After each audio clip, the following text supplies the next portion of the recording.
हर हर महादेव। मैया भवानी की जय, माता अम्बे की जय, माते दुर्गा की जय, माता पार्वती की जय।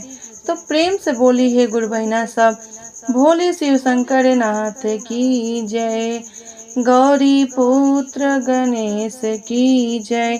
आज हम बहुत सुंदर एक शिव चर्चा जो गीत होला भजन होला ओके लेके आयल बानी। ध्यान से आप लोग गुरु बहिना गुरु भाई सब सुनोम। और आप लोगों से विनती बाटे कि अगर हमार ये भजन पसंद आवे तो चैनल के सब्सक्राइब कर लेम और ज़्यादा से ज़्यादा शेयर जरूर करो। काहे कि जो भजन होला चाहे कथा होला ओके एक दूसरे के पास जरूर भेजे के चाही, ओके एक दूसरे के साथ शेयर जरूर करे के चाही। काहे कि शेयर कैले से ज्ञान बढ़ेला और कथा भी सुनले से आप लोगन के ज्ञान ही बढ़ी। केहू अगर आपके पास भेजा था के देखो तब वो ज्ञान बढ़ी, और आप सुन के पूरा दूसरे के पास भेजो तब वो भगवान आप पे दया करिए और ज्ञान बढ़ेंगे। तो हे गुरु बहिना गुरु भाई सब, आप लोगों से एक विनती ही बाटे हमार, बाकी आप लोग के मर्जी। जैसे आप लोग हमरे पिछला कथा गीत में प्रेम भाव देले बानी वैसे ही हमरे इहो गीत के प्रेम भाव देम और पूरा अंत तक जरूर सुनो। ध्यान से सुनो में गुरु बहिना सब, हम जो गीत के भजन के रखे जातनी। डमरू बजा के मनवा मोह लेल भोला हो, डमरू बजा के मनवा मोह लेल भोला हो, डमरू बजा के, अरे डमरू बजा के मनवा मोह लेल भोला हो, डमरू बजा के, डमरू बजा के मनवा मोह लेल भोला हो, डमरू बजा के। अरे हमरा ही भोला जी के लीलरा पे चंदवा, हमारे ही भोला के लीलरा पे चंदवा, लीलरा पे चंदवा हो, लीलरा पे चंदवा, लीलरा पे चंदवा हो, लीलरा पे चंदवा। अरे डमरू बजा के मनवा मोह लेल भोला हो, डमरू बजा के, डमरू बजा के मनवा मोह लेल भोला हो, डमरू बजा के।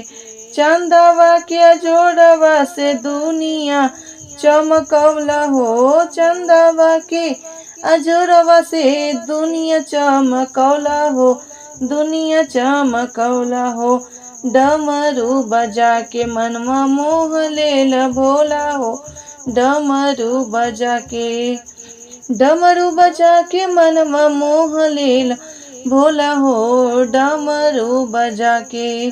अरे मोह लेल भोला हो, मोह लेल भोला हो, डमरू बजा के। अरे हमरा ही भोला जी के लंबा लंबा जटवा हो, लंबा लंबा जटवा। अरे हमरा ही भोला के लंबा लंबा जटवा हो, लंबा लंबा जटवा। अरे जटवा से, अरे जटवा से गंगा बहवलाए भोला हो, जटवा से गंगा बहवलाए भोला हो, हमरे ही भोला जी के लंबा लंबा जटवा हो, हमरे ही भोला जी के जटवा से गंगा बहवलाए भोला हो, अरे जटवा से गंगा।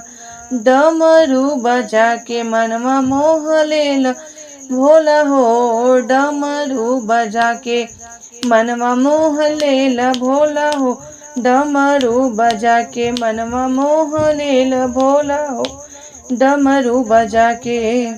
अरे हमरा ही भोला के, अरे हमरा ही भोला के सपवा के मलवा हो, अरे हमरा ही भोला के सपवा के मलवा हो, सपवा के मलवा हो। अरे सब गुरु बहिना के डेरवौलाए भोला हो, सब गुरु बहिना के, अरे सब गुरु बहिना के डेरवौलाए भोला हो, सब गुरु बहिना के डेरवौलाए भोला हो। अरे हमरा ही भोला के सपवा के मलवा हो, अरे हम रही भोला के।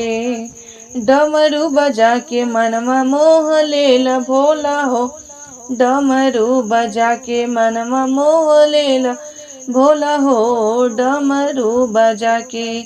अरे हमरा ही भोला के बसहा बैलवा हो, हमरा ही भोला के बसवा बैलवा हो, हमरा ही भोला के। अरे जंगल जंगल पहाड़वा घूमवला ए भोला हो, अरे हमरा ही भोला के बसहा बैलवा हो, हमरे ही भोला के। अरे हमरे ही भोला के बसहा बैलवा हो, हमरे ही भोला के। अरे जंगल पहाड़वा घुमौला ए भोला हो, अरे जंगल पहाड़वा घुमौला ए भोला हो, डमरू बजा के मनवा मोह लेल भोला हो, डमरू बजा के मनवा मोह लेल भोला हो, अरे डमरू बजा के। अरे डमरू बजा के मनवा मोह लेल भोला हो, डमरू बजा के। अरे मोह लेला भोला हो, मोह लेला भोला हो, अरे हमरे ही भोला हो, अरे हमरे ही भोला हो। तू ते पहिना, अरे तू तो पहिना बघवा के छलवा ए भोला हो, अरे हमारे ही भोला पहिने, अरे हमारे ही भोला पहिने बघवा के छलवा हो, अरे हमारे ही भोला पहिने बघवा के छलवा हो, अरे हमारे ही भोला पहिने। डमरू बजा के मनवा मोह लेला भोला हो, अरे मोह लेला भोला हो, डमरू बजा के मनवा मोह लेला भोला हो। हे गुरु बहना सब, अगर हमारी छोटा सा भजन पसंद आयल होके तो चैनल के सब्सक्राइब जरूर कर लें और ज़्यादा से ज़्यादा के शेयर जरूर करो, और शेयर करने के साथ साथ कमेंट बॉक्स में जय शिव गुरु और हर हर महादेव जरूर लिखो।